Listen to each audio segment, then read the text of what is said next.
We're going to do something a little interesting today, a little different. We're going to try and do a guided meditation, okay?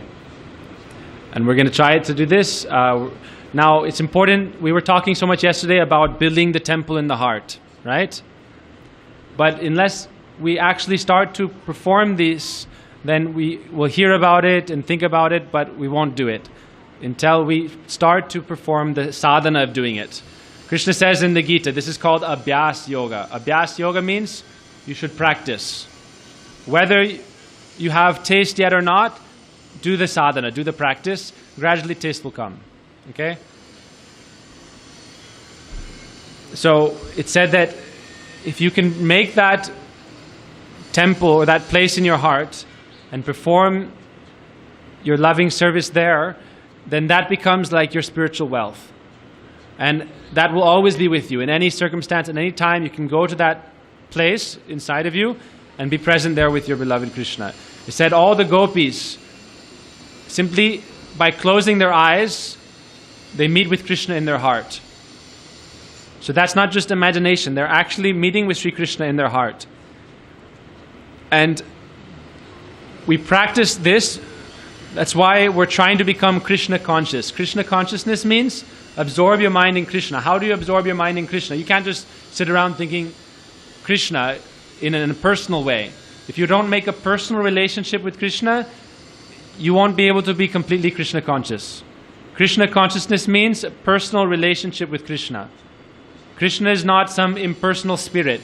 Krishna is the personality of Godhead. And He is full of sweetness and all attractive qualities. So what we want to do is create that space within our heart where we have a chance to be with Krishna without any distractions, without any worry about what people will think. And we serve the deity externally, but also even before you serve the deity externally, you're supposed to serve the deity in the heart. If you properly do Archan, when you do Archan, in the first stage is said to be Atma Shuddhi, which means purify the self. All right, so we're going to do this now, okay? We'll do about 5-10 minutes of this, and then you can try to do this like for 10 minutes every day.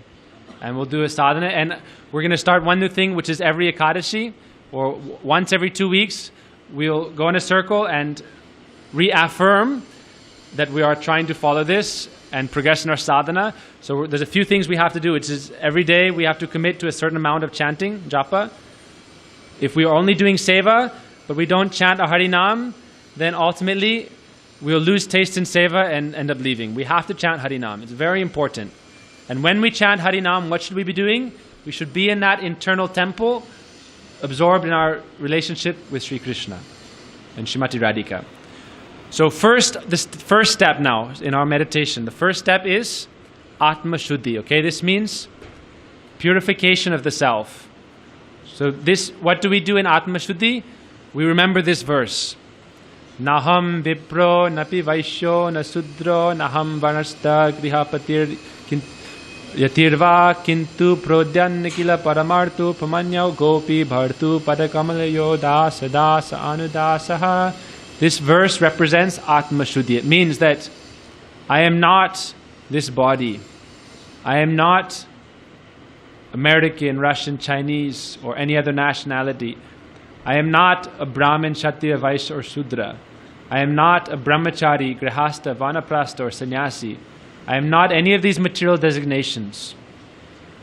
If we want that relationship with Krishna and we have faith in bhakti, then to perform bhakti, we must first purify the self and our material consciousness and enter our true nature. So to do that, we remember this verse also. Sarvapadi vinirmuktam tatparatvena nirmalam rishikena rishikesa sevanam bhaktiruchate.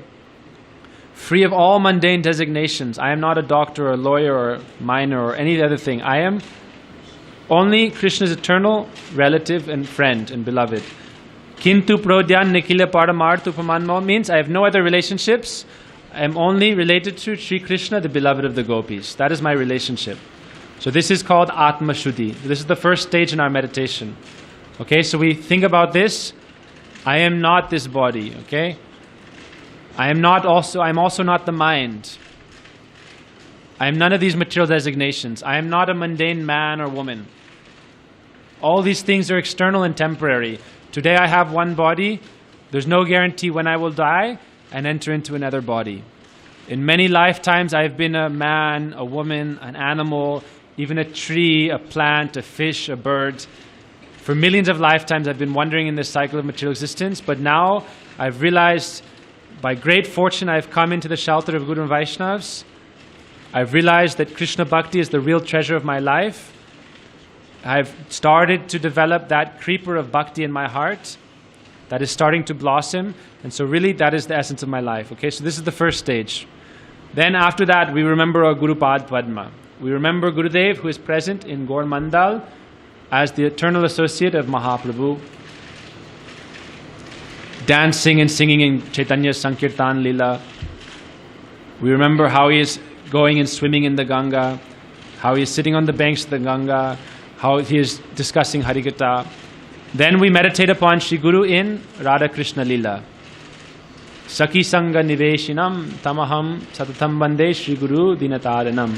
I meditate upon Shri Guru, who is the savior of the fallen and who is present with the Sakhis, the dear friends of Srimati Radhika, always performing pastimes with Shri Krishna.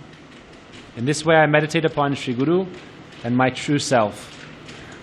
Okay, now then we want to try to visualize, close your eyes, try to visualize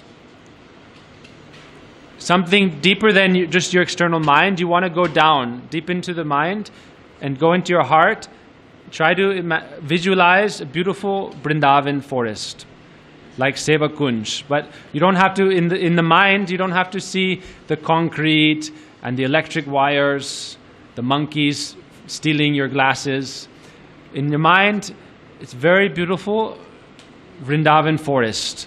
All the beautiful Kadamba trees, Tamal trees, all the different creepers, the Tulsi, the river Jamuna flowing very gently and sweetly. So you see the beautiful forest of Vrindavan, and not only Vrindavan, but you try to visualize it with all your senses. So you can feel the beautiful sunshine in the autumn or in the spring, very cool, nice weather. Smell the fragrance of all the different flowers. Hear the chirping of the birds, the calling of the peacocks, the sound of the ankle bells of the gopis, the buffalo horns of the cowherd boys. You can hear the sound of the gopis churning yogurt. Okay, so in this way you want to enter the forest, but it should be a very peaceful place. Okay, it's very peaceful, very tranquil. And as you go through the forest, you want to come to a beautiful clearing, an open space. And in that open space, there's a very wonderful temple. So you need to envision your own temple. You can build it yourself, however you like. If you want to build a temple in this world, it's very expensive. You have to do so much work, fight for the land. It's so expensive to build, there's no guarantee how you can do it. But there's no limitation in your heart. You can build any temple you like, as many floors as you like, whatever material you liked.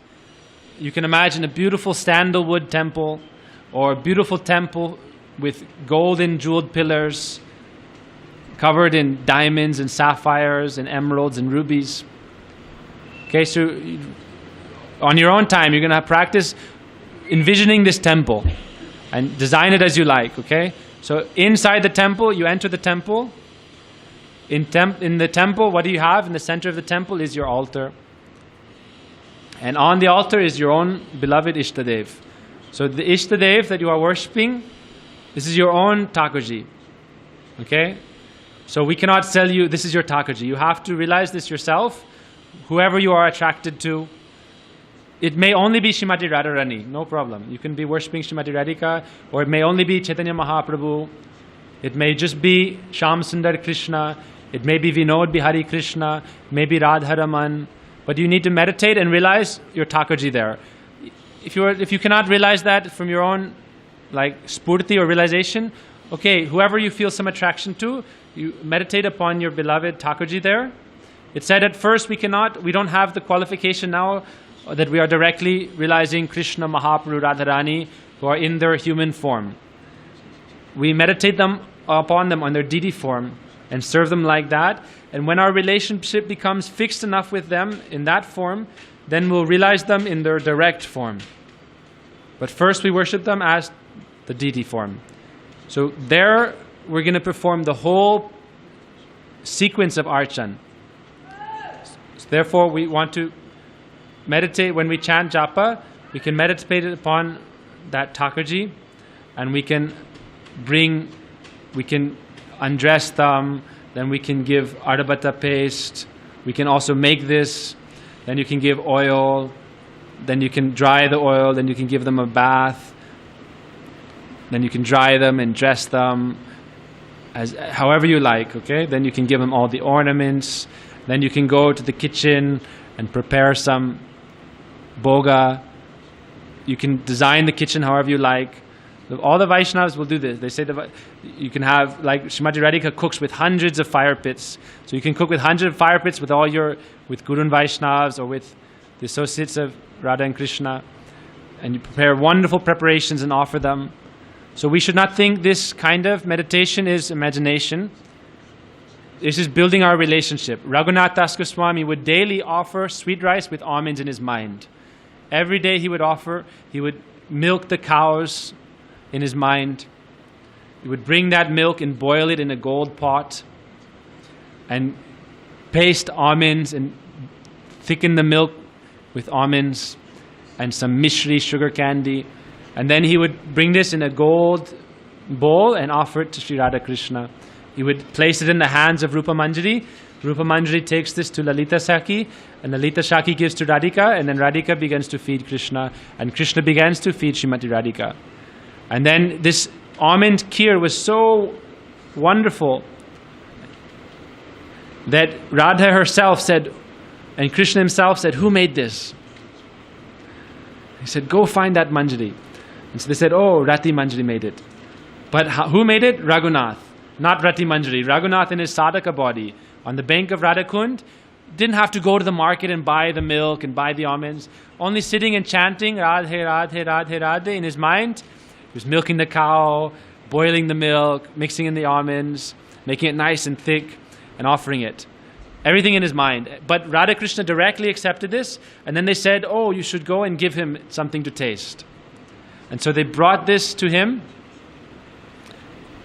and it said they fed this to him, but it happened in his sadhaka body.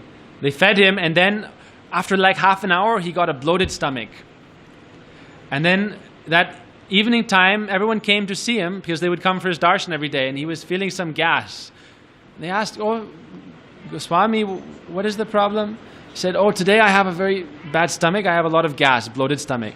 How is it possible? Every day he just drinks 1 leaf cup of buttermilk. That's all he takes. And you're never going to get a bloated stomach from buttermilk. Definitely he did something different. So they called a doctor who was going to give some medicine to relieve the bloated stomach. And the doctor checked the pulse. Indian doctors are very expert. You can go to an expert Ayurvedic doctor. He will feel your pulse, close your eyes and just feel it for a minute. And then he can say, "You're feeling a little bit depressed. Okay, take this medicine." "Oh, your liver is a little bit fatty. Take this medicine." "Oh, your kidney has this problem. Your heart has this problem." And they can give you medicine. So the doctor came and he took Raghunath's pulse. And he said, "Oh, he's definitely taken almond kheer. A lot." Like 1 liter of almond kheer. Therefore he has this bloated stomach. How is it possible? They said, "We're always here with him. He's sitting on the banks of Radhakund. He never goes anywhere. Where's he going to get almond kheer?" They said, "Das Goswami, how is it possible?" He said, "What can I say, you know?" He said, "You don't want to reveal your heart." But he's saying, "What can I say, you know?" And by Radharani's desire, he revealed that to show that this Manasi Seva is legitimate, to show that this internal worship is real, he said that, "Oh, I offer this kheer every day, and then today Radha Krishna said you should taste it to see how nice it is." So therefore, Radharani, is he sick from taking prasad? But they want to show that this Manasi Seva is real. So Bhaktivinoda Thakur, he would serve in his heart, but also when we develop a relationship and serve in our heart, then we'll also want to serve with our body, because we have this body now. The body is also a temple for the service of Krishna. So we also want to serve with our body. So Bhaktivinoda Thakur would wake up every night at like midnight. And they would say, "Why is he waking up at midnight?" He would start cooking puris and halava and kachoris, samosas, paneer sabji. And people would come and ask him, "Why are you cooking at midnight? even you don't eat this. He said, oh, now the rasa dance is going on, and after they finish the rasa dance, they'll be hungry. So I'm making all these preparations so they can have this after rasa dance. And he said one time when he cooked late at night like this, then Gokshada's Babaji Maharaj came from the other side of the Ganga. Bhaktivinoda Thakur was in Godrum. And Gokshada's Babaji Maharaj is in Koladweep or another island. So how did he come across? And it was also a big storm. So Gokshada's Babaji knocked on the door of Bhaktivinoda.